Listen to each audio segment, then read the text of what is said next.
Hi, Colin Fuller, evaluating Stone Rock Golf and Country Club. This is Managerial Finance Fall 23, October 19th. Primary issue we have with this case is Roberts needs to persuade not only the bank, but the board of directors that the wedding and event expansion is the future of the club if they want to have a club, given the current market and the most recent years of the golf only club operations. Another issue we have with this scenario is Roberts must decide which path is the most lucrative path for the growth of the club. The golf has remained rather stagnant of late, and what's the best path for the growth of the club, and believes that the wedding and event kind of diversification is the answer. But is there a single path? Are there kind of a combination of options? Does the single path have other avenues within, or is it all or nothing?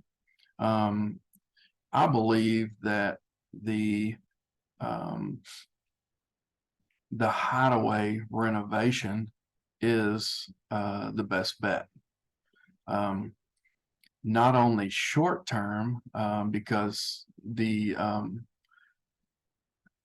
numbers, the research and the numbers indicate that there is a need for this venue, and the forecasted results prove that as well. Not only in the 14 months booked out, this expanded space could capitalize on that revenue that's otherwise deferred. So with the hideaway renovation, there's a domino effect. If we do the hideaway renovation, which is the old maintenance shop, where's maintenance go? So we've got to not only build a maintenance shop and renovate the kitchen for the capacity and the events. We've also got to, number one, design it, draw it, which is all your professional fees, your architect, your mechanical, electrical, plumbing, engineering, your contractor to do the work. All of those professional fees fall under not only the hideaway renovation, a project of this extent, but also the maintenance facility that's got to be built. All of this, from experience, the city, given my construction background, the city will require you every bit of the professional fees for this type of project, the renovation and the maintenance storage facility. So that the hideaway is the best bet. And with that, there is a $37,000 a year energy savings, always good. With paying the professional fees, all of that is 100% deductible, tax deductible. The equipment is depreciable. The only downside that I see, or the only I guess maybe a crutch to not being able to simultaneously have weddings in the ballroom and the hideaway, there's only a single bridal suite. Now, I don't know any bride on their one of the most important days of their life would want to possibly share a bridal suite with another bride, or be limited to their time within that bridal suite. So I see that as an issue. Now, it could be, I believe that it could be coordinated, but if I was managing this, I would not have simultaneous events. Number one, the bridal suite. Number two, the staffing problem that could become an issue given the population in the area and number of events. Now, if it was consistent and the numbers were once a week, it's a full-time job. So I believe the optimal team member staff is 10. That keeps us under right under $2,000 a shift or event, 12-hour event. That's from setup to tear down. So I would recommend given how, if the schedule works out, a turnkey pricing for the ballroom and the hideaway, as the ballroom ceremony area, hideaway as the reception area, and pay a little bit higher, a premium price for having the entire facility for yourselves, for the entire event, all of your guests. So I would not do the parking lot renovations.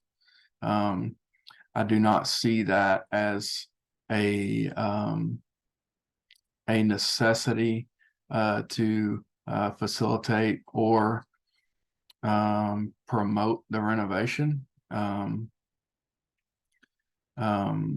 Typically, when there's a renovation of this size, increasing the value in that property is going to increase the value in the neighboring properties, and neighbors always like that. So I have seen in the real world, when this happens and there's an increase in value, others tend to be a little bit more accommodating.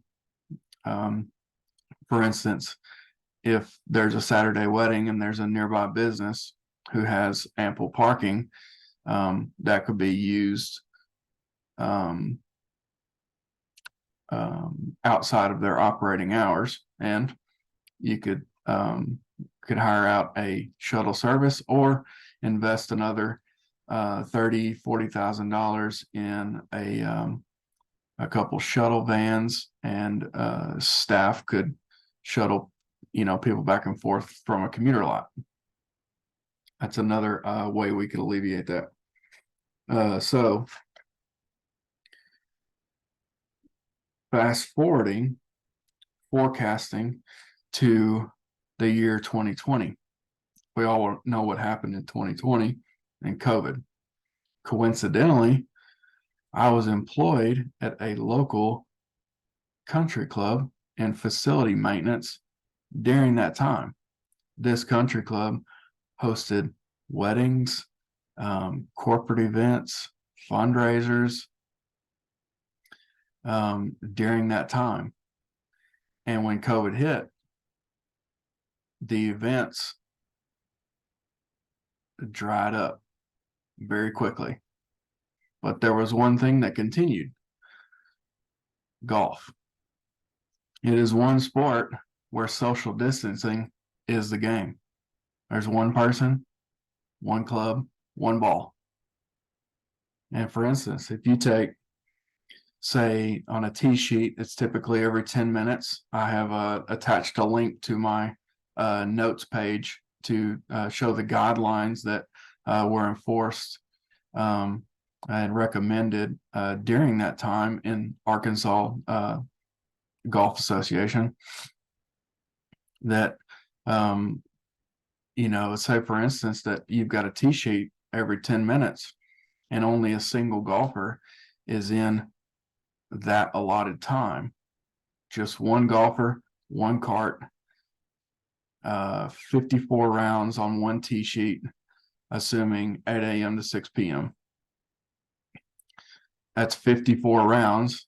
And on a good day, say you get 75% of that, 40 rounds during peak season, March to September, 6 months. Assuming weather is good, you get 4 good days that people can golf, 40 rounds, 4 days a week, 6 months. You're still making $150,000 during COVID shutdown, no events, golf only. So I can attest to the repercussions of a epidemic, situation, that eventually, if this case were happening, that eventually they would run into that. I still believe that the investment is the right way to go. So thank you for your time. I will attach my note sheet and upload a video. I appreciate any feedback that anyone may have, and I look forward to hearing from you. Thanks.